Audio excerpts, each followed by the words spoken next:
إن الحمد لله نحمده ونستعينه ونستغفره ونعوذ بالله من شرور أنفسنا ومن سيئات أعمالنا. من يهده الله فلا مضل له ومن يضلل فلا هادي له، وأشهد أن لا إله إلا الله وحده لا شريك له، وأشهد أن محمدا عبده ورسوله صلى الله عليه وعلى آله وسلم. أما بعد، فإن أصدق الحديث كتاب الله، وخير الهدي هدي محمد صلى الله عليه وعلى آله وسلم، وشر الأمور محدثاتها، وكل محدثة بدعة، وكل بدعة ضلالة، وكل ضلالة في النار. أما بعد، فإن رحلة الإمام الشافعي رحمة الله عليه في طلب العلم رواها الشيخ الإمام العالم المقرئ أبو القاسم عبد العزيز ابن يوسف المالكي بالجامع العتيق بمصر سنة 53 و500. قال: أخبرنا الشيخ أبو محمد عبد الله ابن فتح المعروف بابن الحبشي سنة 30 و500. قال: أخبرنا الشريف القاضي الموسوي أبو إسماعيل موسى ابن الحسين بن إسماعيل بن علي الحسيني المقرئ في سنة 84 و400 بالجامع العتيق بمصر. قال: أخبرنا الشيخ أبو العباس أحمد ابن إبراهيم الفارسي في ربيع الأول سنة 51 و400. قال: أخبرنا يحيى ابن عبد الله الرجل الصالح ويحيى ابن موسى المعدل بمصر. قال: حدثنا أبو الحسن أحمد ابن محمد الواعظ المصري الكراز. قال: حدثني أبو الفرج عبد الرزاق حمدان البطين. قال: حدثني أبو بكر محمد ابن المنكدر. قال: حدثني الربيع بن سليمان. قال: سمعت الإمام الشافعي رحمه الله يقول: رحلة الإمام الشافعي رحمة الله عليه في طلب العلم بهذا الإسناد. تكلم بعض أهل العلم في هذا الإسناد، وأوصله بعضهم إلى الطعن فيه طعنا يؤدي بخبر الرحلة إلى الوضع والكذب. وعلى كل الأحوال هذا أمر يرجع إن شاء الله تبارك وتعالى إلى حين، وننظر فيما حدث به الربيع ابن سليمان المراضي تلميذ الإمام الشافعي. الإمام تلميذ الإمام يقول: قال الشافعي رحمه الله: فارقت مكة وأنا ابن 14 سنة لا نبات بعارضي. فارق مكة رحمة الله عليه طلبا للعلم في هذه السن المبكرة، ولم يكن قد نبت بصدغيه شيء من شعر بعد. قال: فارقت مكة وأنا ابن 14 سنة لا نبات بعارضي، يعني لا نبات بجانبي وجهي، من الأبطح إلى ذي طوى، وعلي بردتان يمانيتان منسوبتان إلى اليمن صنعا واستجلابا. فرأيت ركبا خرج من الأبطح إلى ذي طوى، فوجد ركبا وكان عليه بردتان يمانيتان. قال: فسلمت عليهم فردوا علي السلام. سلم على الركب فردوا عليه السلام، ووثب إلي شيخ كان فيهم. قال: سألتك بالله إلا ما حضرت طعامنا. يقسم على الشافعي رحمة الله عليه وهو ابن 14 سنة وقد خرج في طلب العلم ولا نبات بعارضيه. قال: أقسمت عليك إلا ما حضرت طعامنا، سألتك بالله إلا ما فعلت. قال الشافعي رحمه الله: وما كنت أعلم أنهم أحضروا طعاما، فأجبت مسرعا غير محتشم، فرأيت القوم يأخذون الطعام بالخمس ويدفعون بالراحة. فرأيت القوم يأخذون الطعام بالخمس ويدفعون بالراحة، فأخذت كأخذهم كي لا يستبشع عليهم مأكلي رحمة الله عليه. في هذه السن المبكرة يراعي مثل هذا الواقع الذي كان يعيش فيه ويلتفت إلى هذا الأمر الدقيق من أمور النفس. قال رحمه الله: فرأيت القوم يأخذون الطعام بالخمس ويدفعون، يعني في الأفواه بالراحة، فأخذت كأخذهم كي لا يستبشع عليهم مأكلي. والشيخ ينظر إلي. ثم أخذت السقاء فشربت وحمدت الله وأثنيت عليه سبحانه جل شأنه. فأقبل علي الشيخ وقال: أمكي أنت؟ قلت: مكي. قال: أقرشي أنت؟ قلت: قرشي.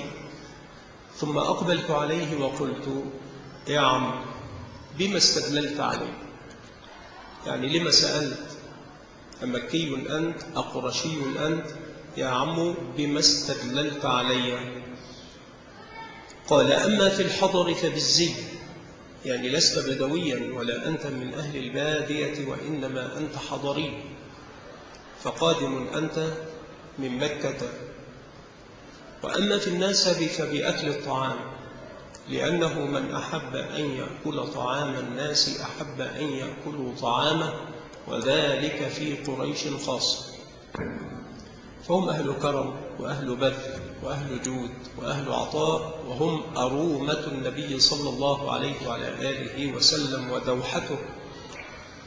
قال: أما في الحضر فبالزي، وأما في النسب لأنه إذا قال مكي فهذه نسبة لا على نسب، وإنما نسبة على حضر لا بداوة معه. قال: أما في الحضر فبالزي، وأما في النسب فبأكل الطعام، لأنه من أحب أن يأكل طعام الناس أحب أن يأكلوا طعامه، وذلك في قريش خاص. من أين؟ لأنه قال: سألتك بالله إلا ما حضرت طعامنا. قال: وما كنت أعلم أنهم أحضروا طعاما، فأجبت مسرعا غير محتشم.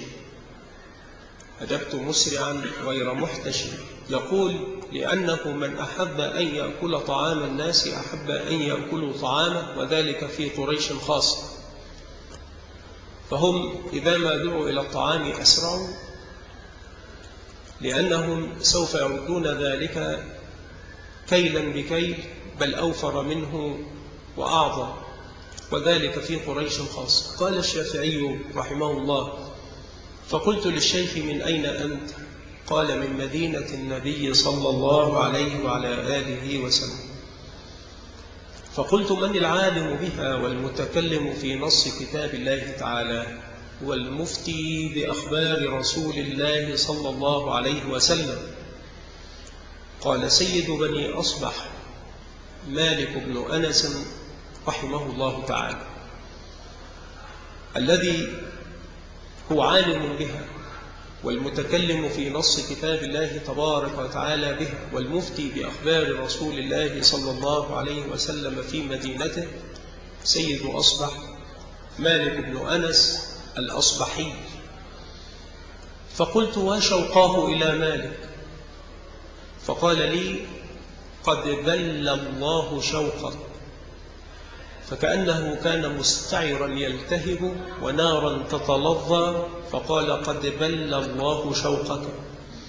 انظر إلى هذا البعير الأورق، فإنه أحسن جمالنا ونحن على رحيل، يعني نحن على نية السفر الآن ونحن على رحيل، ولك منا حسن الصحبة حتى تصل إلى مالك. فما كان غير بعيد حتى قطروا بعضها إلى بعض، والقطار من الإبل هو ما كان من جمل قد ربط إلى جمل يسير خلفه، فهو قطار إبل. وقد أخذ منه لفظ القطار لذلك القطار، وأما في الأصل فهو قطار الإبل التي تقطر بعضها إلى بعض فتصير قطارا يتتابع. انظر إلى هذا البعير الأورق فإنه أحسن جمالنا ونحن على رحيل، ولك منا حسن الصحبة حتى تصل إلى مالك. فما كان غير بعيد حتى قطروا بعضها إلى بعض وأركبوني البعير الأورق، وأخذ القوم في السير وأخذت أنا في الدرس.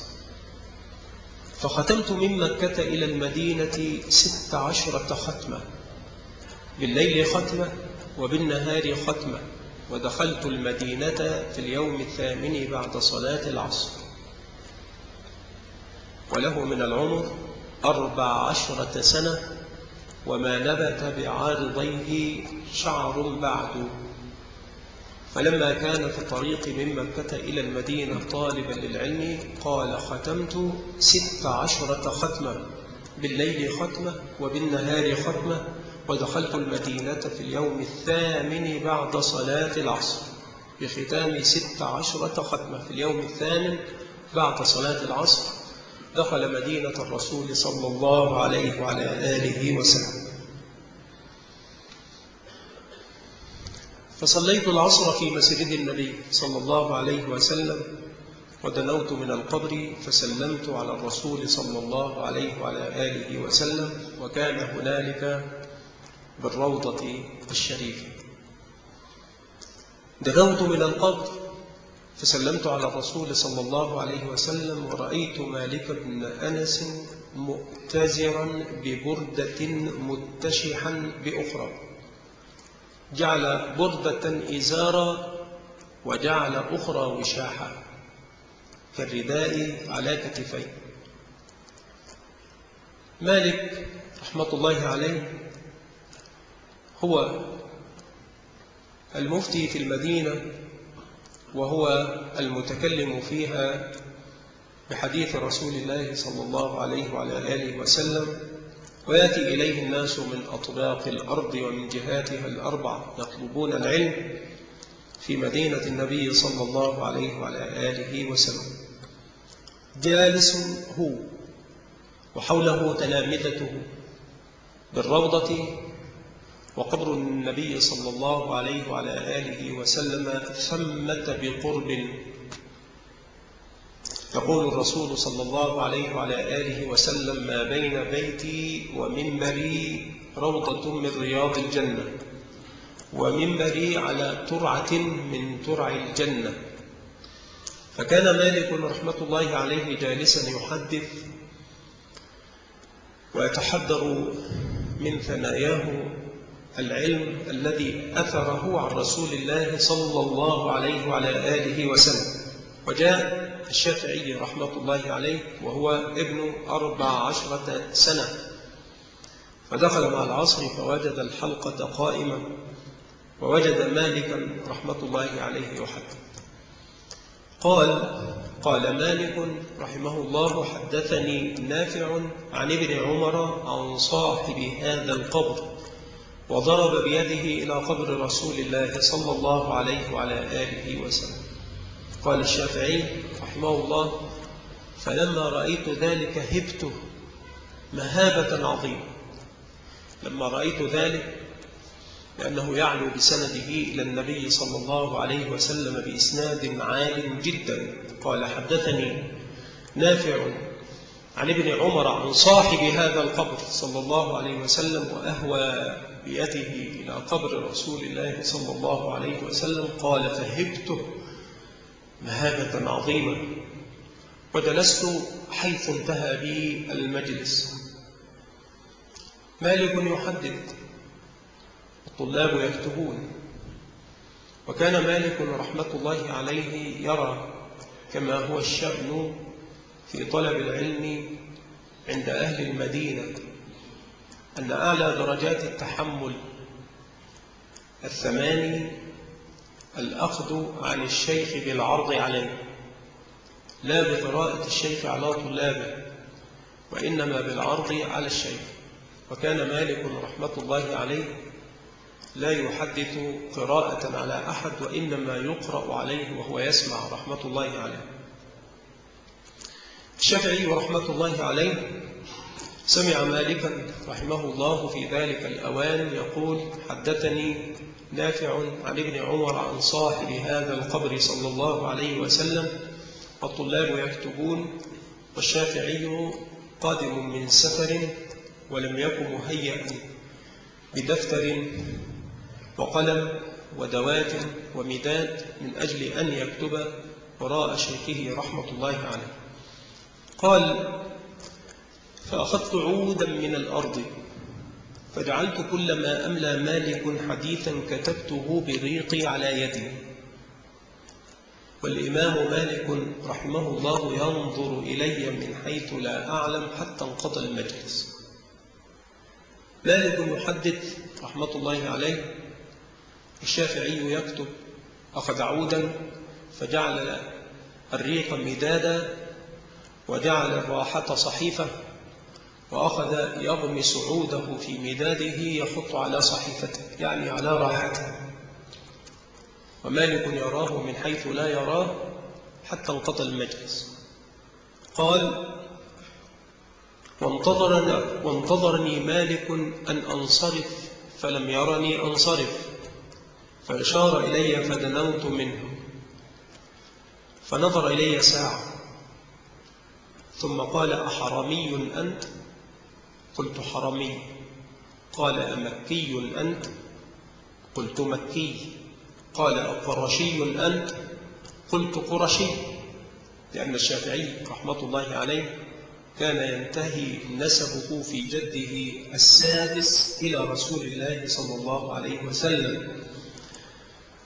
فقال: أقرشي أنت؟ قلت: قرشي. قال: كملت أوصافك، حرمي قرشي مكي، ولكن فيك إساءة أدب. يقول الإمام مالك للإمام الشافعي في ذلك الوقت: كملت أوصافك نسبة ولكن فيك إساءة أدب. قلت: وما الذي رأيت من سوء أدبي؟ قال: رأيتك وأنا أملي ألفاظ الرسول صلى الله عليه وسلم تلعب بريقك على يدك. أملي ألفاظ الرسول صلى الله عليه وسلم وأنت تلعب بريقك على يدك في مجلس التحديد. فقلت له: عدمت البياض، يعني لا قرطاس لدي كما تقول، وما كتب من سوداء في بيضاء، يعني ما استخدم مدادا ليكتب على قرطاس. قال: عدمت البياض فكنت أكتب ما تقول. فجذب مالك يدي إليه فقال: ما أرى عليها شيئا، يعني قد كتبت على راحتك فأي لا أرى عليها شيئا. فقلت: إن الريق لا يثبت على اليد،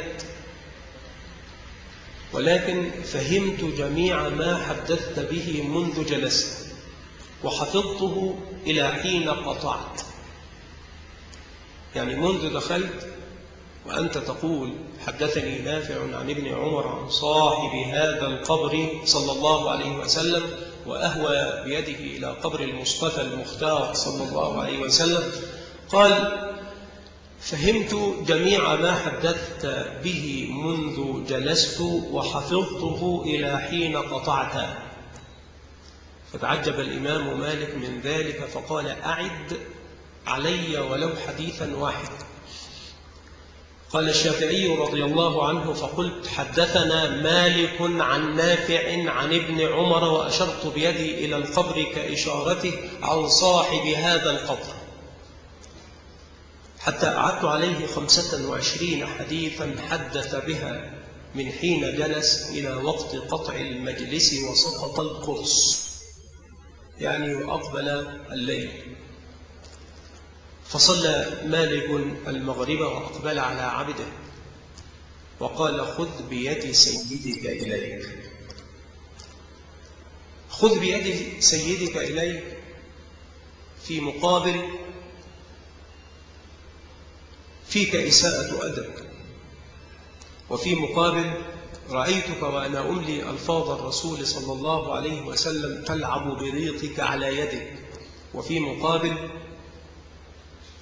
إن الريق لا يثبت على اليد، يقول الشافعي، فيقول له الإمام مالك: أعد علي ولو حديثا واحدا. وفيه ما فيه في هذا القول ما فيه من نبرة التحدي، أنت تعبث ولا أدب عندك في مجلس العلم، وأنت فيك إساءة أدب. ثم يقول لعبده: خذ بيد سيدك إليك، وهو ابن 14 سنة وسألني النهوض معه. قال الشافعي رحمه الله: فقمت غير ممتنع إلى ما دعا من كرمه، فلما أتيت الدار أدخلني الغلام إلى خلوة في الدار، وقال لي: القبلة في البيت هكذا، وهذا إناء فيه ماء، وهذا بيت الخلاء. عدت طالب العلم في أي بيت، القبلة ها هنا، وهذا إناء فيه ماء للوضوء، وهذا بيت الخلاء. ماذا يريد طالب العلم في أي موضع سوى هذا؟ القبلة ها هنا، وهذا إناء فيه ماء، وهذا بيت الخلاء. قال الشافعي رحمه الله: فما لبث مالك رحمه الله حتى أقبل هو والغلام حاملا طبقا، فوضعه من يده وسلم الإمام عليه، ثم قال لغلامه: اغسل علينا. ثم وثب الغلام للإناء وأراد أن يغسل علي أولا. على الشافعي أخذ الغلام الإناء وأراد أن يصب على يدي الشافعي أولا ليغسل يديه، فصاح عليه مالك وقال: الغسل في أول الطعام لرب البيت، وفي آخر الطعام للضيف. الغسل في أول الطعام لرب البيت، وفي آخر الطعام للضيف. هو أدب من أدب الإسلام العالي، فلا يغسل الضيف قبل رب البيت أولا ويظل منتظرا حتى يفرغ رب البيت من غسله لكي يقبل بعده على الطعام، وإنما يغسل رب البيت أولا وينتظر أو يعد، ثم يغسل الضيف لكي يأخذ من حين ينتهي من غسل يديه في الطعام مباشرة. وعلى الضد من ذلك يكون الشأن في آخر الطعام، فإذا ما فرغ من الطعام غسل الضيف أولا.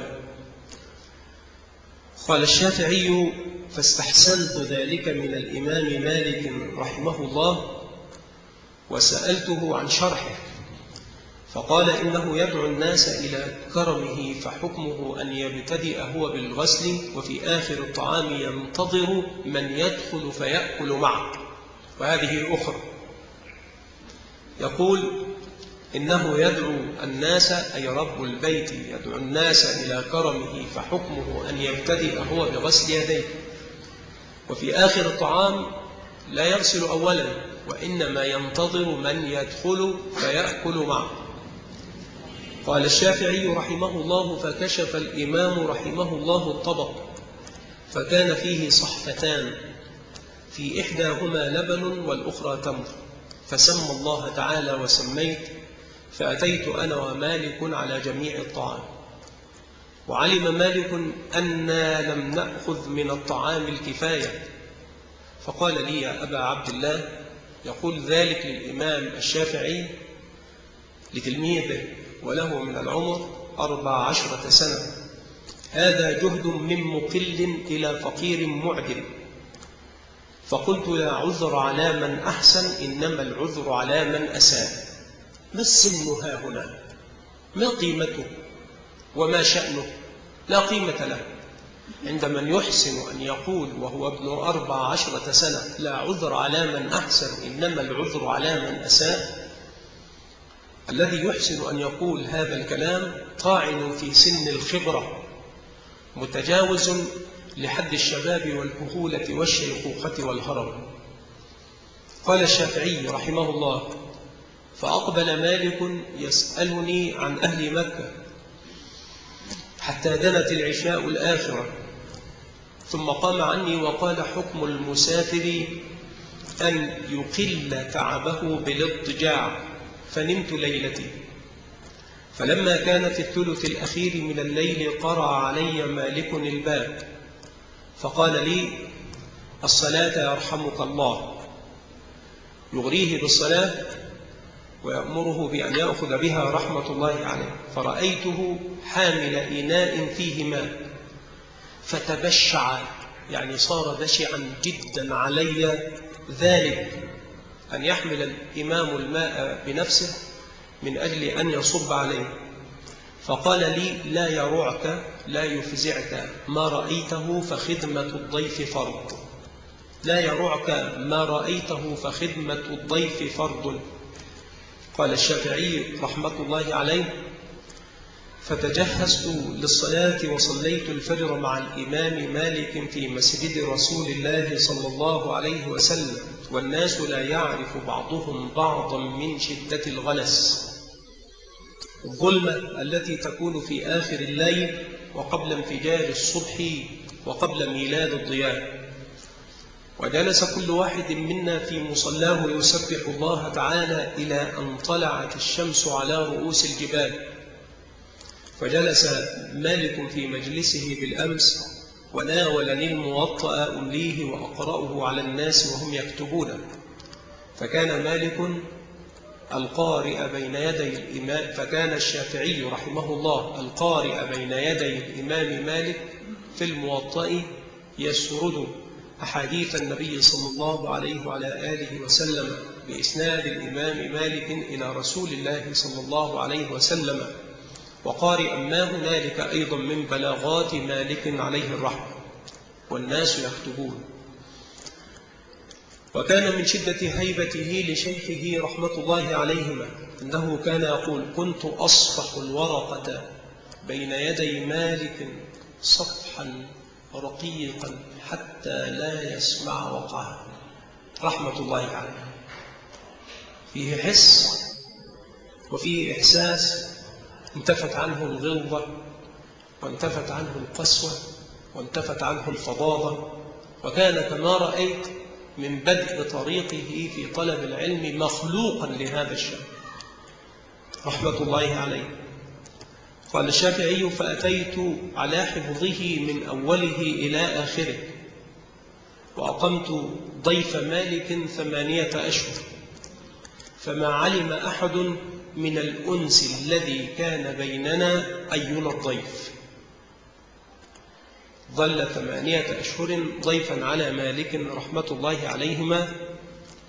وأما الأنس الذي كان بينهما وهو أنس بالعلم يجمع القلوب وإن تفاوتت السنون وإن علت المراتب مختلفة متباينة. يقول: فما علم أحد من الأنس الذي كان بيننا أينا الضيف. ثم قدم على مالك المصريون بعد قضاء حجهم زيارة مسجد الرسول صلى الله عليه وسلم واستماع الموطأ. قال الشافعي: فأمليت عليهم حفظا، حفظ الموطأ من قراءته على الناس لأول مرة رحمة الله عليه. فلما جاء المصريون بعد قضاء الحج مصعدين في طريقهم من مكة زادها الله شرفا إلى المدينة النبوية زادها الله عزا، مصعدين إلى الشمال من أجل أن يعودوا إلى مستقرهم، مروا على مدينة النبي صلى الله عليه وسلم لزيارة المسجد النبوي ولسماع الموطأ على مالك رحمة الله عليه. قال الشافعي: فأمليت عليهم حفظا، منهم عبد الله بن عبد الحكم، منهم عبد الله بن عبد الحكم وأشهب وابن القاسم. قال الربيع: وأحسب أنه ذكر الليث بن سعد، وهذا في الحق غير صحيح، لأنه بينه وبين الشافعي كثير. ثم قدم لا كثير من حيث الزمان المتطاول، وإنما لم يلقى. ثم قدم بعد ذلك أهل العراق لزيارة مسجد النبي صلى الله عليه وعلى آله وسلم. قال الشافعي: فرأيت بين القبر والمنبر فتى جميل الوجه نظيف الثوب حسن الصلاة، فتوسمت فيه خيرا فسألته عن اسمه فأخبرني، وسألته عن بلده فقال العراق، فقلت أي العراق؟ فقال الكوفة. قلت من العالم بها والمتكلم في نص الكتاب والمفتي بأخبار رسول الله صلى الله عليه وسلم؟ فقال لي أبو يوسف ومحمد بن الحسن صاحبا أبي حنيفة رحمهم الله تبارك وتعالى. قال الشافعي: فقلت: ومتى عزمتم تضعنون ترتحلون؟ فقال لي: في غداة غد وقت الفجر. فعدت إلى مالك فقلت له: خرجت من مكة في طلب العلم بغير استئذان العجوز، يعني أمة، أفأعود إليها أو أرحل في طلب العلم؟ فقال لي: العلم فائدة يرجع منها إلى فائدة، ألم تعلم أن الملائكة تضع أجنحتها لطالب العلم رضاء بما يطلب؟ قال الشافعي رحمه الله: فلما أزمعت على السفر زودني الإمام مالك رحمه الله، فلما كان في السحر سار معي مشيعا إلى البقيع، ثم صاح بعلو صوته: من يكري راحلته إلى الكوفة، من يؤجر راحلته إلى الكوفة؟ فأقبلت عليه وقلت: بما تكتري وليس معك ولا معي شيء؟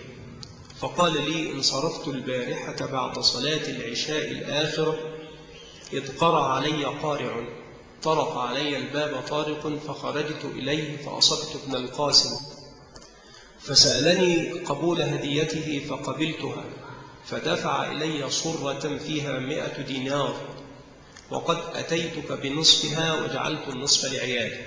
الكلام لمالك: أتيتك بنصفها وجعلت النصف لعيالي، فاكترى لي ب4 دنانير ودفع إلي باقي الدنانير وودعني وانصرف. وصرت في جملة الحاج حتى وصلت إلى الكوفة. الحجيج الآيبون من حدهم إلى الكوفة. قال: وصلت معهم يوم 24 من المدينة، يعني بعد 24 يوما من الرحيل من مدينة الرسول صلى الله عليه وسلم، وصلنا الكوفة.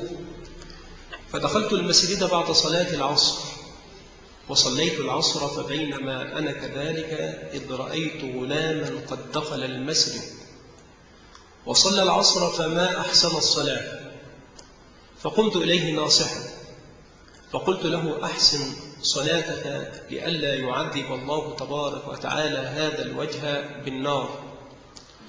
فقال لي: أنا أظنك أنك من أهل الحجاز، لأن فيكم الغلظة والجفاء، وليس فيكم رقة أهل العراق، وأنا أصلي هذه الصلاة 15 سنة بين يدي محمد بن الحسن وأبي يوسف، فما عابا علي صلاتي قط، وخرج معجبا ينفض رداءه في وجهه.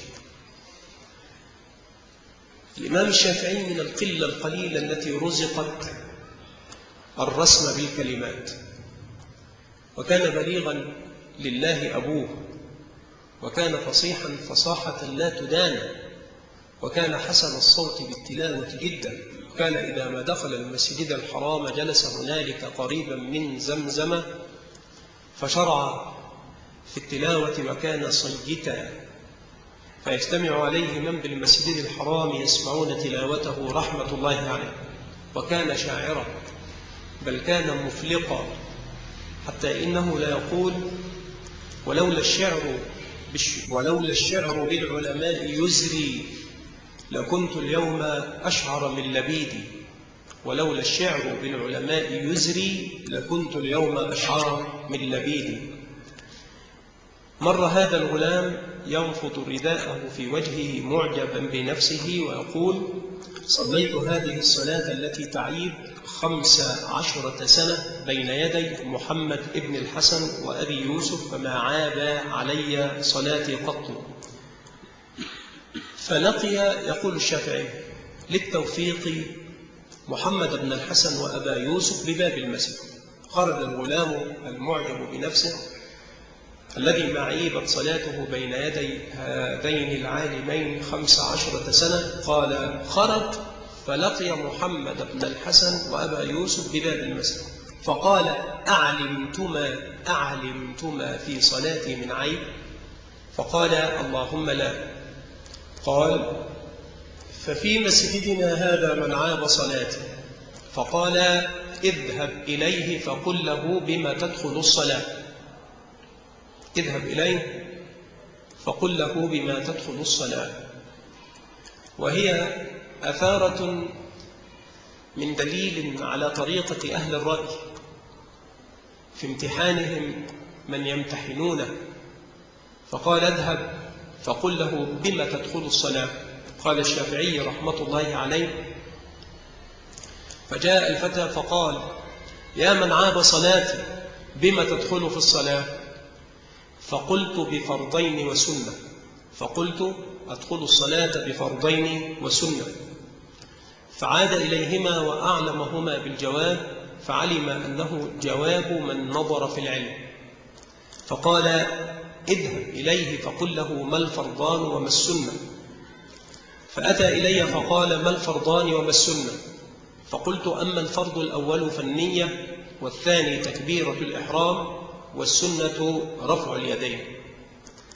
فعاد إليهما فأعلمهما بذلك فدخلا إلى المسجد، فلما نظر إلي أظنهما ازدريان احتقران، لأن له من العمر أقل من 15 سنة ولا نبات بعارضه، لأنه خرج من مكة إلى المدينة يريد تحصيل علم مالك رحمه الله، وله 14 سنة، فمكث هنالك 8 أشهر، وظل قريبا من شهر في السفر من المدينة إلى الكوفة، فلم يبلغ 15 بعد. فلما نظر إلي أظنهما ازدريان فجلسا ناحية، وقال لذلك الفتى اذهب إليه وقل له أجب الشيخين. دخل لذلك الرجل الذي أجاب جواب من نظر في العلم أين هو؟ فقال هو. فلما نظر إليه قال أظنهما ازدريان، فلم يشاء أن يبلغ إليه وأن يصل إليه، وإنما جلس وأراد أن يصل هو إليهما وأن يأتي هو إليهما، فجلس وقال له اذهب وقل له أجب الشيخين. فلما أتاني علمت أني مسؤول عن شيء من العلم، فقلت من حكم العلم أن يؤتى إليه وما علمت لي إليهما حاجة. وهذا ليس بكبر، وإنما هو دلالة على ما وراءه من تلك العقلية الناضجة والنفسية الفذة. فقال عندما طلب منه أن يبلغ الشيخين وأن يجلس إليهما، قال من حكم العلم أن يؤتى إليه، فهو مسؤول عن شيء من العلم، وما علمت لي إليهما حاجة. فإذا كان شيء لهما عندي يتعلق بالعلم فمن حكم العلم أن يؤتى إليه، وأنا ما لي إليهما حاجة. قال الشافعي رحمه الله فقام من مجلسهما إليه، فلما سلم علي قمت إليهما وأظهرت البشاشة لهما وجلست بين يديهما. الأدب هو لم يتخلف، حتى وهو يقول من حكم العلم أن يؤتى إليه وما علمت لي إليهما حاجة. ولكن لعلك تذكر ما كان من أمر بلال مع خالد رحمة الله ورضوانه عليهما، عندما جاء أمر أمير المؤمنين بأن يقيد بعمامته، أن تقيد يداه بعمامته، وأن يسأل من أين أعطى فلانا وفلانا من الشعراء أم من ماله أم من مال المسلمين، فإن كان من ماله فقد أسرق، وإن كان من مال المسلمين فقد خان، ثم فليقاسم المال على كل حال ثم فليعزل. ولما قال أبو عبيدة ما قال وهو يسأل خالدا ولا يجيب، قام بلال فنقض عمامة خالد وقيده بها، ثم قال أجب سؤال أمير المؤمنين. فلما أجاب خالد رحمة الله عليه ورضوانه وفرغ من أمر المسألة عممه بيده، بلال عممه بيده وهو الذي نقض العمامة أول مرة، ثم أقبل على الناس يقول: نسمع ونطيع لولاتنا ونخدم ونقدر موالينا، أي أسيادنا، يعطي خالدا حقه وهو مطيع لله تبارك وتعالى في الحالين. فجلس الشافعي بين يديهما جلسة طالب العلم بين يدي شيخه، فأقبل علي محمد بن الحسن فقال: أحرمي أنت؟ فقلت نعم. فقال: أعربي أم مولى؟ فقلت عربي. قال: من أي العرب؟ قلت: من ولد المطلب. قال: من ولد من؟ قلت: من ولد شافع. قال: رأيت مالكا؟ هكذا وقعت، رأيت مالكا رحمه الله الإمام. قلت: من عنده أتيت، يعني قادم أنا من لدن مالك من مدينة الرسول صلى الله عليه وسلم. قال لي: نظرت في الموطأ؟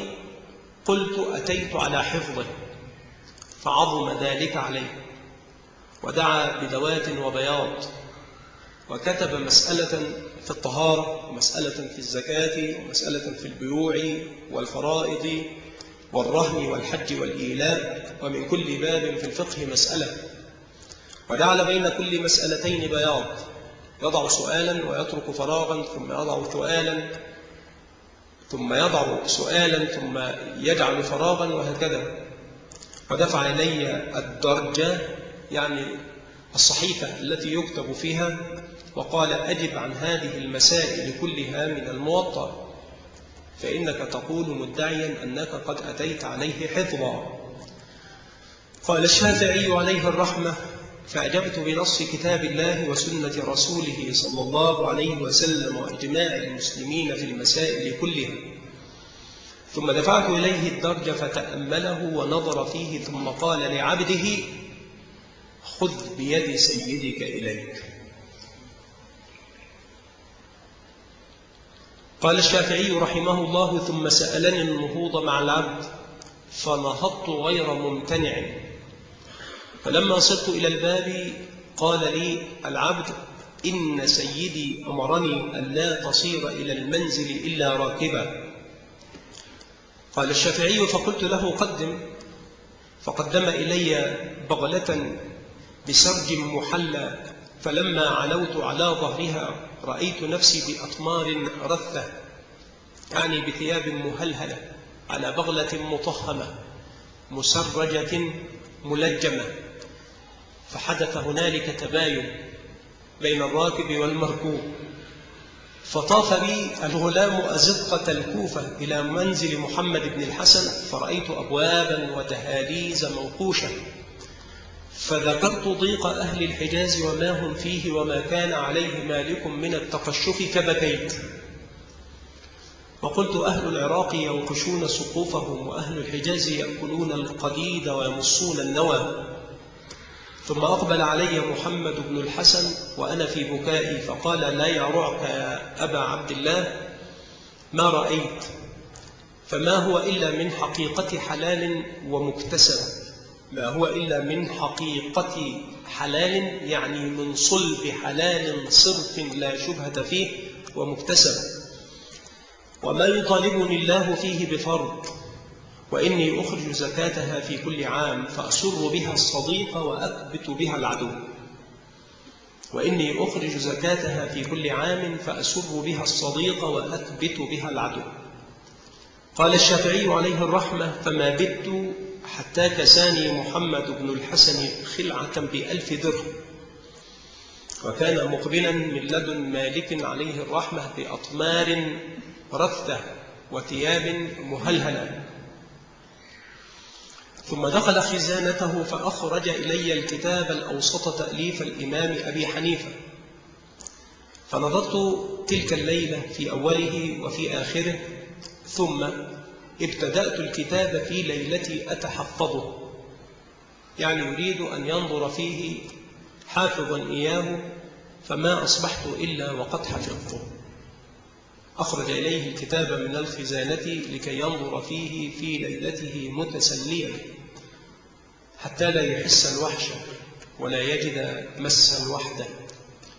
قال: فنظرت في أوله وفي آخره كأنما يروزه يزنه كما يصنع التاجر الحاذق في السلعة، يجعلها على يده فإذا هي مقدرة. قال: فنظرت في أوله وفي آخره، يعني كم يأخذ هذا من الوقت لكي يحفظ ولكي ينقش على صفحة الذاكرة. قال: فما أصبحت إلا وقد حفظته، ومحمد بن الحسن لا يعلم بشيء من ذلك، وكان المشهور بالكوفة بالفتوى والمجيب في النوازل. فأنا قاعد عن يمينه في بعض الأيام، وكان لم يعلم بعد بأن الشافعي قد حفظ الكتاب الذي أخرجه إليه من ليلته. فبينما أنا قاعد عن يمينه في بعض الأيام إذ سئل عن مسألة أجاب فيها وقال: هكذا قال أبو حنيفة.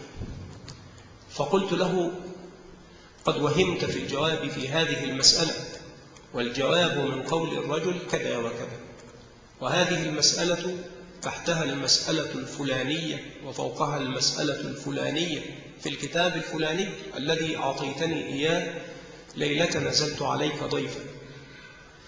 فأمر محمد بن الحسن بالكتاب فأحضر، فتصفحه ونظر فيه فوجد القول كما قلت، وجد المسألة كما قال الشافعي وفوقها المسألة الفلانية وتحتها المسألة الفلانية في الكتاب الذي أخرجه إليه، فوجد القول كما قلت، فرجع عن جوابه إلى ما قلت ولم يخرج إلي بعدها كتابا. قال الشافعي: فاستأذنته في الرحيل. قال: ما كنت لآذن لضيف بالرحيل عني، وبدل لي مشاطرة نعمته، فقلت: ما لي ذا قصدت ولا لي ذا أردت ولا رغبتي إلا في السفر.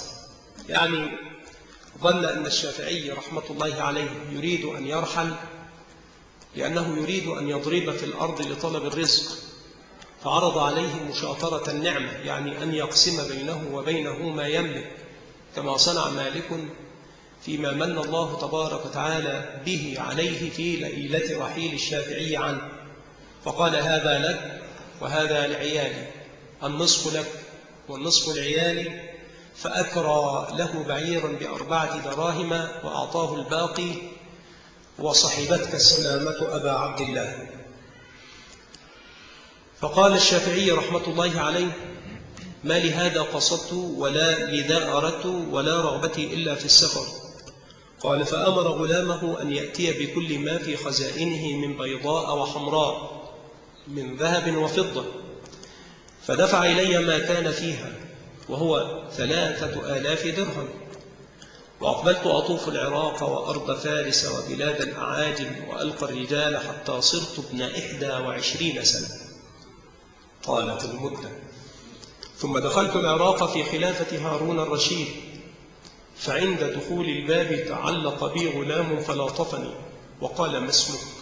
فقلت: محمد. قال: ابن من؟ قلت: ابن إدريس الشافعي. فقال: مطلبي؟ فقلت: أجل. فكتب ذلك في لوح كان في كمه وخلى سبيل، كان واحدا من العسس. فأويت إلى بعض المساجد أفكر في عاقبة ما فعل، حتى إذا ذهب من الليل النصف كبس المسجد. قديم يا صاحبي. وأقبلوا يتأملون وجه كل رجل حتى أتوا إليه، فقالوا للناس: لا بأس عليكم، هذا هو الحاجة والغاية المطلوبة. ثم أقبلوا علي وقالوا: أجب أمير المؤمنين. فقمت غير ممتنع، فلما بصرت بأمير المؤمنين سلمت عليه سلاما بينا، فاستحسن الألفاظ ورد علي الجواب، ثم قال: تزعم أنك من بني هاشم؟ فقلت يا أمير المؤمنين كل زعم في كتاب الله باطل، يعني لا أزعم وإنما أنا كذلك حقيقة. تزعم أنك من بني هاشم، فقلت يا أمير المؤمنين كل زعم في كتاب الله باطل. فقال أبن لي عن نسبك واكشفه، فانتسبت حتى لحقت بالنسب الأعلى. فقال للرشيد ما تكون هذه الفصاحة ولا هذه البلاغة إلا في رجل من ولد المطلب، هل لك أن أوليك قضاء المسلمين وأشاطرك ما أنا فيه وتنفذ فيهم حكمك وحكمي على ما جاء به الرسول صلى الله عليه وسلم واجتمعت عليه الأمة؟ قلت يا أمير المؤمنين لو سألتني أن أفتح باب القضاء بالغداة وأغلقه بالعشي بنعمتك هذه ما فعلت ذلك أبدا. بنعمتك هذه يعني بما أنت فيه من شأن الخلافة، ما فعلت ذلك أبدا. فبكى الرشيد وقال تقبل من عرض الدنيا شيئا؟ قلت يكون معجلا. فأمر لي ب1000 دينار، فما برحت من مقامي حتى قبضتها. ثم سألني بعض الغلمان والحشم أن أصلهم من صلتي، فلم تسع المروءة أن كنت مسؤولا غير المقاسمة فيما أنعم الله به علي. الشافعي رحمة الله عليه يقول والله لو علمت أن شرب الماء البارد على العطش والظمأ ينقص شيئا من مروءتي ما شربته. لو كان شرب الماء البارد على الظمأ والعطش ينقص شيئا من مروءتي ما شربته. فلما تحصل على الماء وسئل قال لم تسع المروءة أن كنت مسؤولا غير المقاسمة فيما أنعم الله به علي. فخرج لي المقاسمة ليست المشاطرة وإنما القسمة على العدد. قال فخرج لي قسم كأقسامهم. المقاسمة يعني لم يقسم المال قسمين فيأخذ هو نصفه ويعطيهم نصفه، وإنما أخذ عدد الغلمان وجعل نفسه واحدا معهم، ثم قسم المال على العدد وأعطى كلا قسما. قال فخرج لي قسم كأقسامه، وصار كأي غلام كان في حضرة الرشيد، وهو الذي عرض عليه ما عرض منذ هنيهة لا تزيد. ثم عدت إلى المسجد الذي كنت فيه ليلتي، المسجد الذي كبس بالليل واقتيد منه الشافعي إلى حضرة أمير المؤمنين. قال عدت إلى المسجد الذي كنت فيه في ليلتي، فتقدم يصلي بنا غلام صلاة الفجر في جماعة، فأجاد القراءة ولحقه سهو ولم يدري كيف الدخول ولا كيف الخروج. حدث عنده خلل في الصلاة ولم يدري ما يصنع، فأرتج عليه ماذا يصنع؟ لا يدري كيف الخروج ولا كيف الدخول. فقلت له بعد السلام أفسدت علينا وعلى نفسك، أعد. فأعاد مسرعا وأعدنا. ثم قلت أحضر بياضا أعمل لك باب السهو في الصلاة والخروج منها وتأمل. يقول فتقدم يصلي بنا غلام صلاة الفجر في جماعة، فأجاد القراءة ولحقه سهو ولم يدري كيف الدخول ولا كيف الخروج. قديم أيضا في الناس أنهم يجتهدون في تحصيل شأن القراءة من غير ما فقه ولا علم. قديم هو في الناس، ويدخل الواحد منهم في الصلاة وقد أحكم القراءة وأحاط بحروفها وتأمل في طرقها، ثم يعرض له الأمر في الصلاة لا يدري كيف الخروج ولا كيف الدخول. والشافعي هنالك يقول أفسدت علينا وعلى نفسك، أعد. فأعاد مسرعا وأعدنا. ثم قلت أحضر بياضا أعمل لك باب السهو في الصلاة والخروج منه، فسار إلى ذلك ففتح الله عز وجل.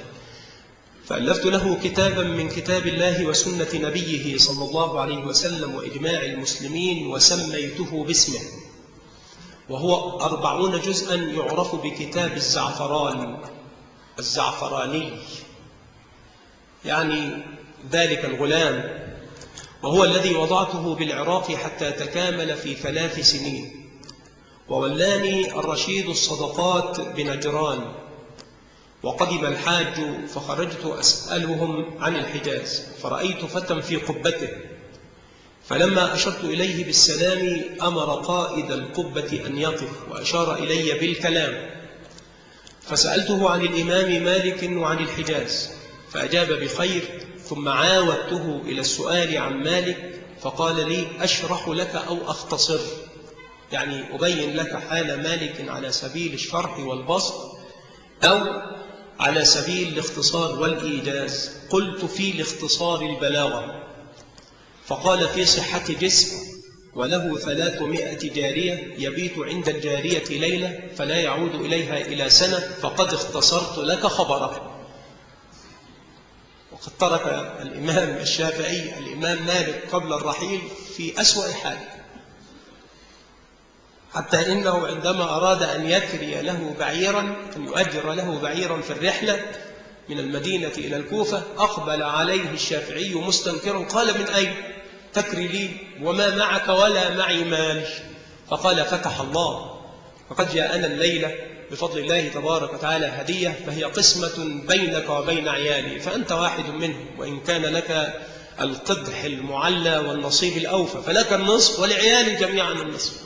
تركه في أسوأ حال. وأما الآن فيسمع في صحة جسم، وله 300 جارية، يبيت عند الجارية ليلة فلا يعود إليها إلى سنة، فقد اختصرت لك خبره. هذا بلا شك على سبيل المبالغة، وما كان مالك ممن يتوسع في الدنيا هذه التوسعة رحمة الله عليه. قد كان يذهب إلى الخلاء في كل 3 أيام مرة، ثم يقول: وخجلاه من ربي من كثرة ما أذهب إلى الخلاء. مالك كان على ما كان عليه من الورع، ولكن رحمة الله عليه الشأن عنده كالشأن عند كثير من أهل الخير والفضل، يكون متقشفا، فإذا ظهر عليه شيء من أثارة من نعمة حائلة باهتة قيل: من أين؟ ثم ضخمت وكبرت، وإذا الفأر جملا، وإذا الصخرة جبلا، والله رب العالمين يعلم ما هنالك. قال الشافعي: فاشتهيت أن أراه في حال غناه كما رأيته في حال فقره. فقلت له: أما عندك من المال ما يصلح للسفر؟ فقال: إنك لتوحشني خاصة وأهل العراق عامة. توحش أهل العراق عامة، وتوحشني أنا خاصة لشدة تعلقي بك، وجميع مالي فيه، يعني في العراق، لك، وجميع مالي فيه لك. فقلت له: فبما تعيش؟ قال: بالجاه. بالجاه. وهنالك في الفقه ما يسمى في كتاب الشركات بشركة الوجوه، فتشارك أنت بمالك وهذا بعمله وماله، وفلان بوجهه بمقامه، ففلان في الشركة داخل، يكفي هذا شركة الوجوه. قال: أعيش بالجاه. ثم نظر إلي وحكمني في ماله، فأخذت منه على حسب الكفاية والنهاية، وسرت على ديار ربيعة ومضر، فأتيت حران ودخلتها يوم الجمعة، فذكرت فضل الغسل وما جاء فيه، فقصدت الحمام، فلما سكبت الماء رأيت شعر رأسي شعثا، فدعوت المزينة، فلما بدأ برأسي وأخذ القليل من شعري، دخل قوم من أعيان البلد فدعوه إلى خدمتهم، فسار إليهم وتركني. حلق نصف رأس الشافعي رحمة الله عليه، ودخل الأعيان فنادوا عليه فأسرع وترك الشافعي رحمة الله عليه. فلما قضوا ما أرادوا منه عاد إلي فما أردت، وخرجت من الحمام على الحال التي تركه عليه، بنصف رأس مقصوص محلوق، وأما النصف الآخر فعلى حاله. قال: فلما قضوا ما أرادوا منه عاد إلي فما أردت. ما هكذا يكون؟ وخرجت من الحمام فدفعت إليه أكثر ما كان معي من الدنانير وقلت له خذ هذه، وكان لا يؤمل فيه شيئا وكذا الناس. وتعلم أن الرسول صلى الله عليه وعلى آله وسلم لما أتت المراضع يطلبن الرضع في مكة ليأخذن الرضع إلى البادية بعيدا عن وبء مكة ووخامة جوها ليشبوا شبابا ويصحوا صحة في الخلاء هنالك في البادية مع الهواء والصحراء.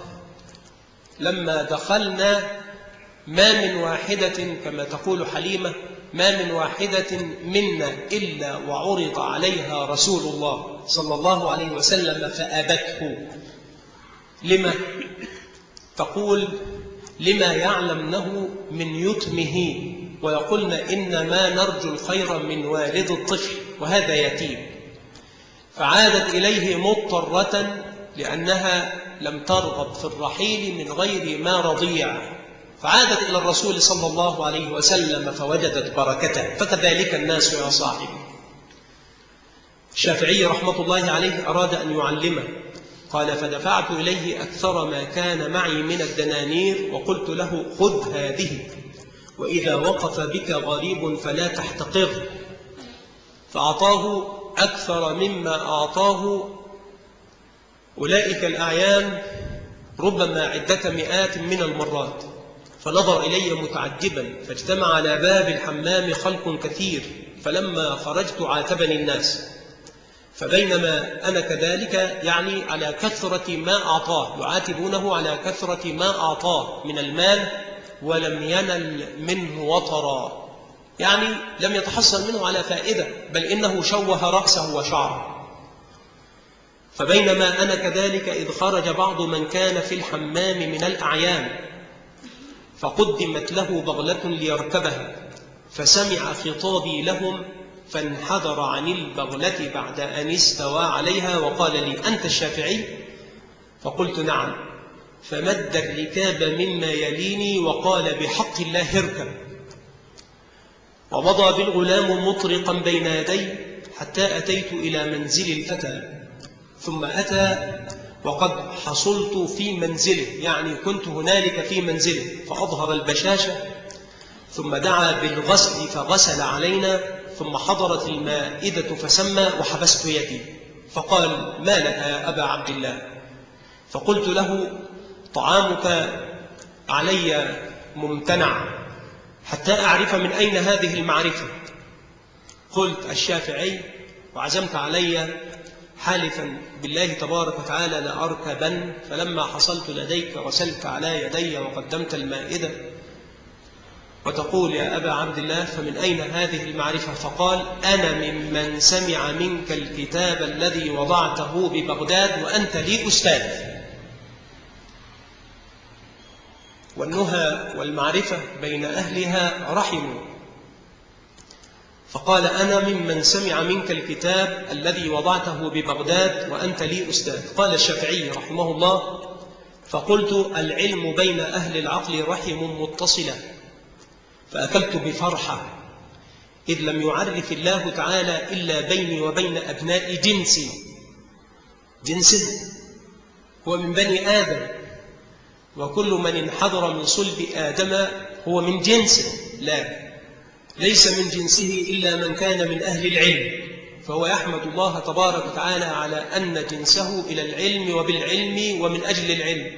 قال فحمدت الله تبارك وتعالى وأكلت بفرحة إذ لم يعرف الله تعالى إلا بيني وبين أبناء جنسي، وأقمت ضيفه 3. فلما كان بعد 3 قال إن لي حق الضيافة، إن لي حول حران 4 ضياع ما بحران أحسن منها، أشهد الله أني اخترت المقام، إن اخترت المقام عندي فهي هدية لك.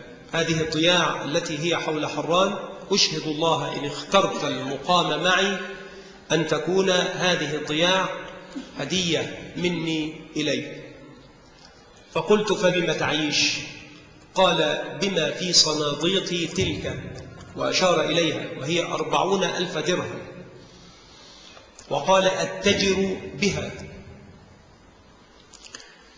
فقلت: ليس إلى هذا قصدت، ولا خرجت من بلدي لغير طلب العلم. يعني لا تفسد علي نيتي، أنا ما أردت المقام ببلد إلا من أجل العلم، ولا ارتحلت عن بلد إلا طلبا للعلم. فقال لي: فالمال إذن من شأن المسافر. فقبضت 40,000 وانعكست المسألة مستديرة. عرض عليه الضياع على أن يتجر هو في 40,000 كانت عنده في صناديقه، فلما أراد الرحيل أعطاه 40,000 وبقي هو في ضياع. قال: وودعته وخرجت من مدينة حران بين يدي أحمال، ثم تلقاني الرجال وأصحاب الحديث منهم أحمد بن حنبل وسفيان بن عيينة والأوزاعي، فأجزت كل واحد منهم على قدر ما قسم له، حتى دخلت مدينة الرملة وليس معي إلا 10 دنانير من 40,000. فاشتريت بها راحلة واستويت على كورها، وقصدت الحجاز، فما زلت من منهل إلى منهل حتى وصلت إلى مدينة النبي صلى الله عليه وسلم بعد 27 يوما بعد صلاة العصر. فصليت العصر ورأيت كرسيا من حديد عليه مخدة من قباطي مصر مكتوب عليها: لا إله إلا الله محمد رسول الله.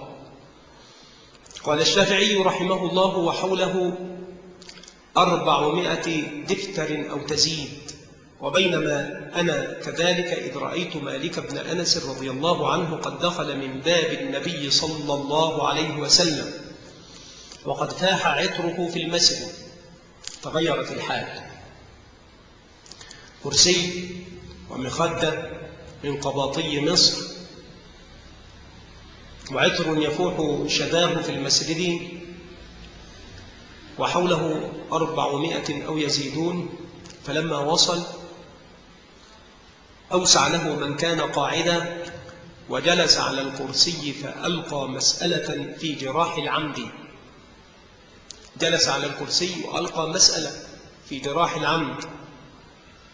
فلما سمعت ذلك لم يسعني الصبر، فقمت قائما في سور الحلقة بعيدا، والعمائم ظاهرة والدفاتر منشورة والأقلام كالأسنة كالرماح مشرعة، وكل ينتظر أن تتحدر لفظة من فم مالك حتى تقيد. وقد ألقى المسألة وانتظر الجواب، والشافعي هنالك في سور الحلقة. لم يسعني ذلك، يعني عندما ألقي السؤال لم يسعني الصبر، فقمت قائما في سور الحلقة فرأيت إنسانا فقلت له: قل الجواب كذا وكذا. فبادر بالجواب قبل فراغ مالك من السؤال، فأضرب عنه مالك وأقبل على أصحابه فسألهم عن الجواب فخالفوه. خالفوا الرجل الذي أسر إليه الشافعي بالجواب، فقال لهم: أخطأتم وأصاب الرجل.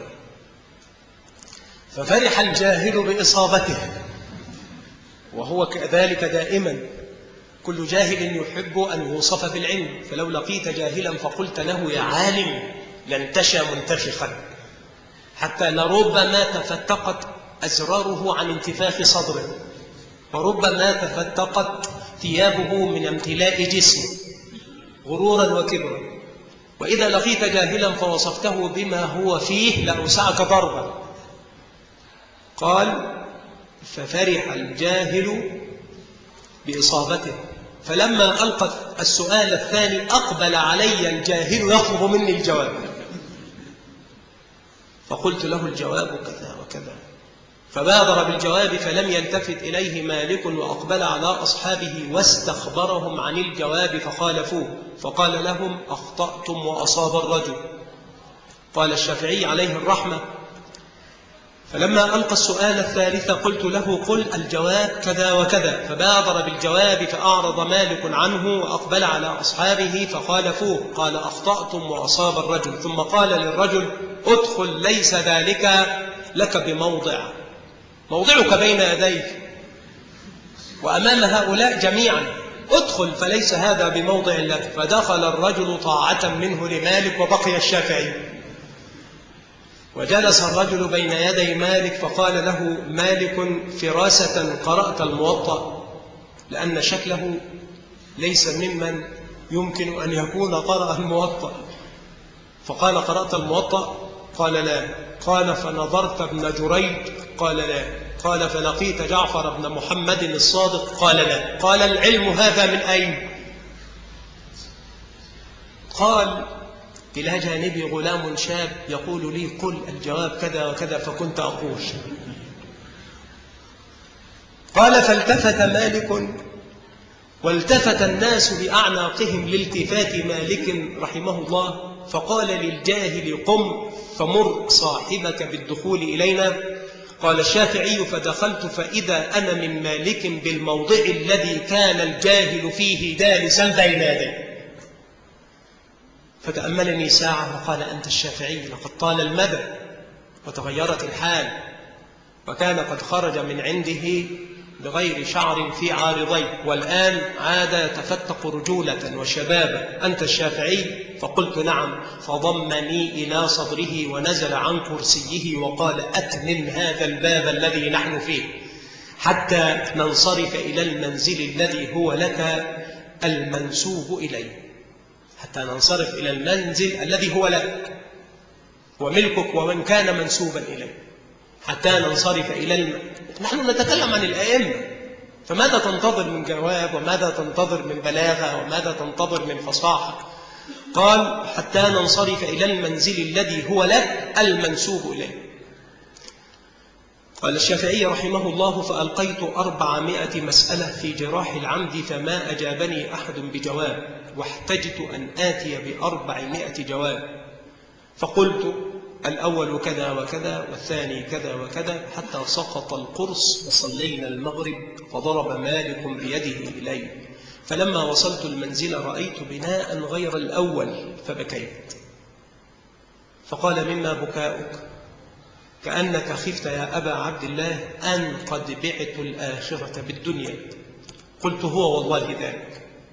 قال: طب نفسا وقر عينا، هذه هدايا خراسان وهدايا مصر، والهدايا تجيء من أقاصي الدنيا. كان مالك في عسرته يعيش على صلة الليث بن سعد رحمة الله عليه، الفقيه إمام أهل مصر وإمام الدنيا أيضا مع مالك رحمهما الله تعالى.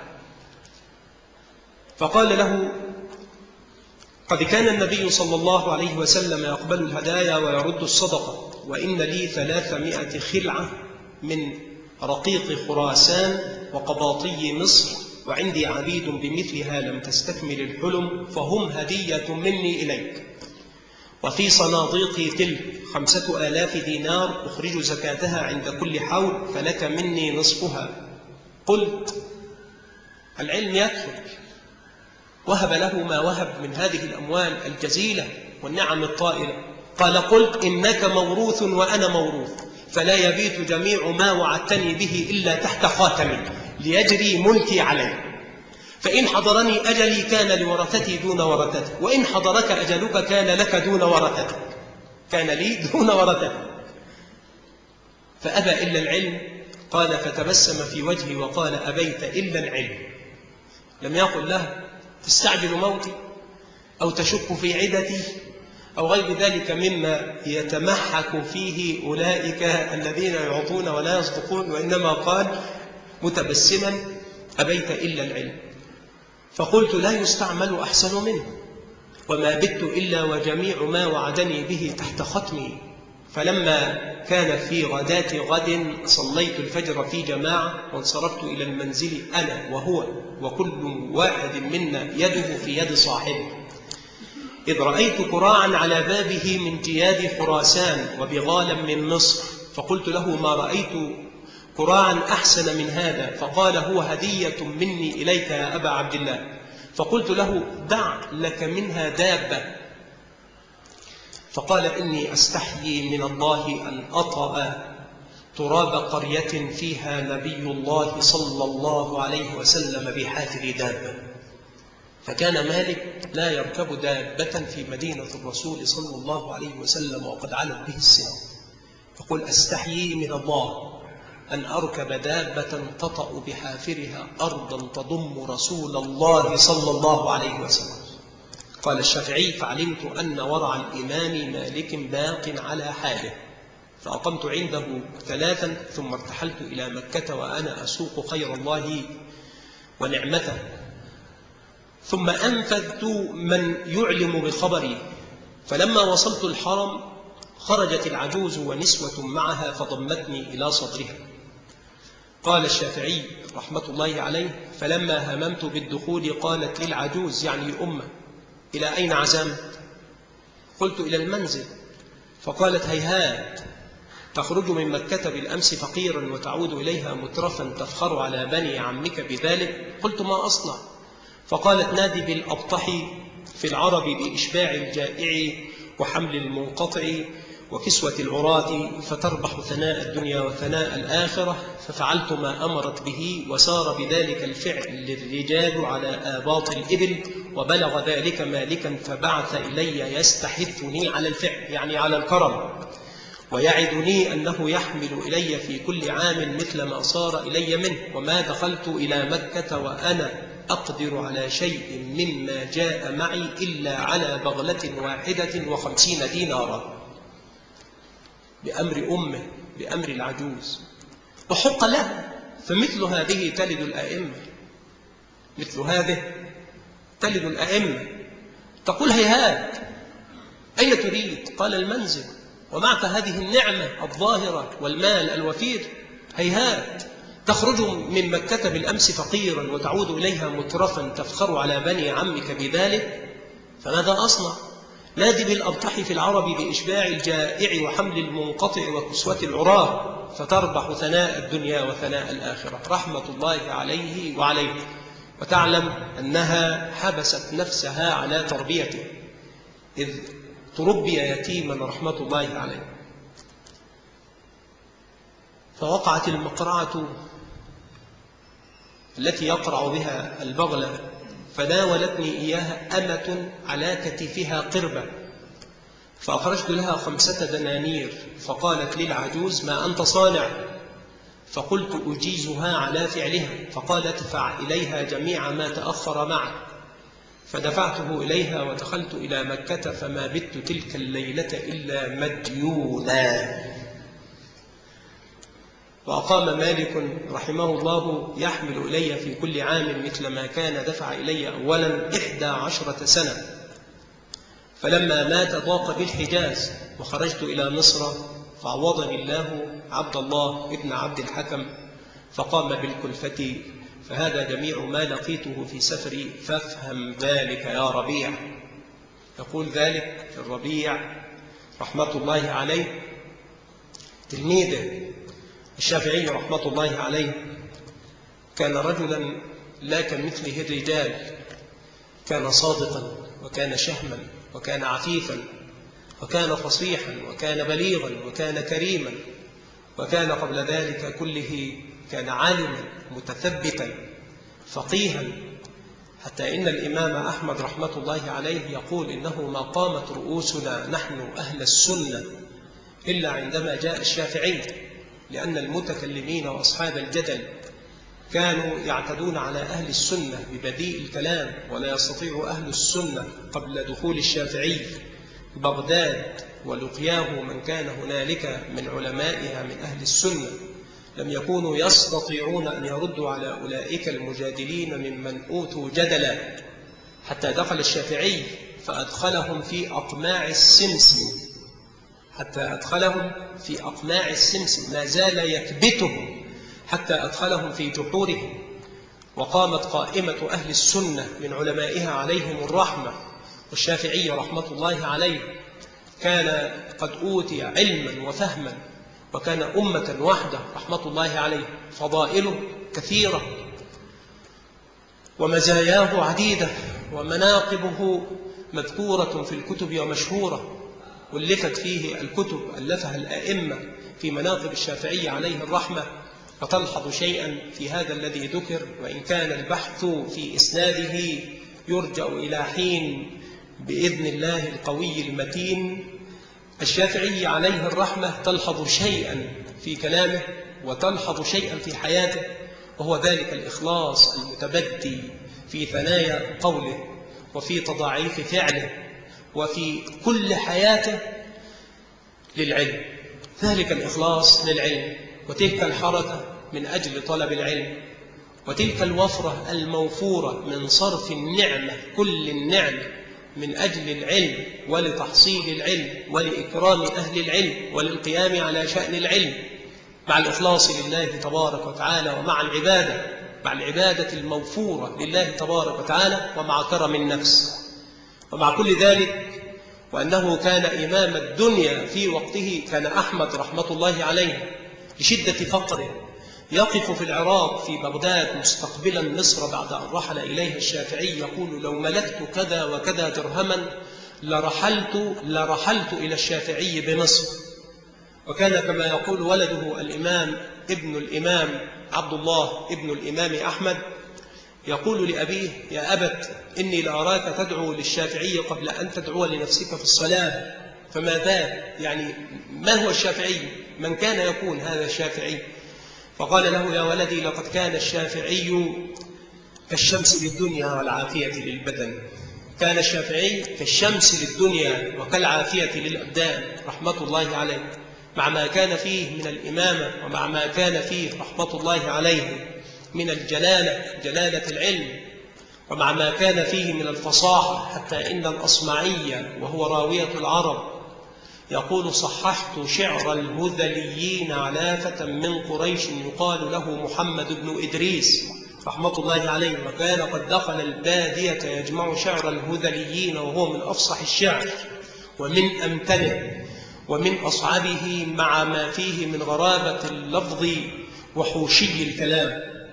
الشافعي رحمة الله عليه مع ما كان فيه من الجلالة، إذ يجلس في الجامع العتيق بمصر المحروسة بحراسة الله رب العالمين من بعد صلاة الصبح، فما يزال مع أهل الحديث في حديثهم، ومع أهل الفقه في فقههم، ومع أهل اللغة في لغتهم، ومع أهل العروض في عروضهم، حتى يمتع النهار وحتى تأتي الظهيرة رحمة الله عليه. ومع ذلك اعتدوا عليه ضربا، وكان من هنالك من متعصبة الفقهاء يحاولون إيذاءه، وقد آذوه فعلا، وكان ممرضا، حتى إنه مات ولم يصل بعد الكهولة إلى حد الغلو في الشيخوخة رحمة الله عليه. فإن الشافعي رحمة الله عليه مات في حدود 54 عاما رحمة الله عليه. الشافعي رحمة الله عليه ضرب بمصر مرات من أجل ما كان هنالك من اختلاف في المذهب، حتى إن واحدا من أولئك جعل يوما والشافعي فيه رهافة حس، فكان يأتي بالغالية وهو طيب مخلط من أجود الطيب، ويجلس عند أسطوانة المسجد فيجعل بالدراهم الغالية مطليا بها الأسطوانة حتى يتضوع في المسجد ريحها بشذاها، ويجلس هو في هذا الجو المعبق بالطيب ليعطر الجو بطيب أنفاس الشافعي بحديث النبي صلى الله عليه وسلم وعلمه. وفي يوم من الأيام شم في المسجد رائحة خبيثة، فقال: ما هذا؟ قال: لا ندري يا إمام. قال: لينظر كل منكم في نعله. ففتشوا النعال فلم يجدوا فيها بأسا، لم يجدوا بها بأسا ولم يجدوا فيها شيئا. قال: لينظر كل منكم في ثيابه. فأقبلوا على ثيابهم فلم يجدوا شيئا، فأخذوا يفتشون، وإذا واحد من أولئك المجانين من المتعصبة قد أتى بالعذرة بالغائط فطلى نصف شاربه، وتضوع المجلس بتلك الرائحة الخبيثة. قال: ما هذا؟ فقال رأيت كبرك إذ تطلي الأسطوانة بالغالية بالطيب، فأردت أن أتواضع بهذا لله رب العالمين. فقال خذوه إلى صاحب الشرطة فليعزره، وقولوا له يقول لك الشافعي إن هذا قد دنس المسجد بالأنجاس. الشافعي رحمة الله عليه الإمام الفحل الكبير رحمه الله أخلص للعلم فآتاه الله. أسأل الله تبارك وتعالى بأسمائه الحسنى وصفاته المثلى أن يرحمنا وأن يرحمه وأن يرحم علماءنا أجمعين رحمة غامرة واسعة، لا تدع لنا ذنبا إلا اجتاحته، ولا تدع لنا معصية إلا استأصلتها. أسأل الله جلت قدرته وتقدست أسماؤه أن يرحمه والإمام مالكا وجميع علمائنا رحمة الله عليهم أجمعين رحمة واسعة غامرة، وأن يجمعنا معهم مع النبي صلى الله عليه وسلم في الفردوس الأعلى من الجنة، إنه على كل شيء قدير. وصلى الله وسلم على نبينا محمد صلى الله عليه وعلى آله وسلم.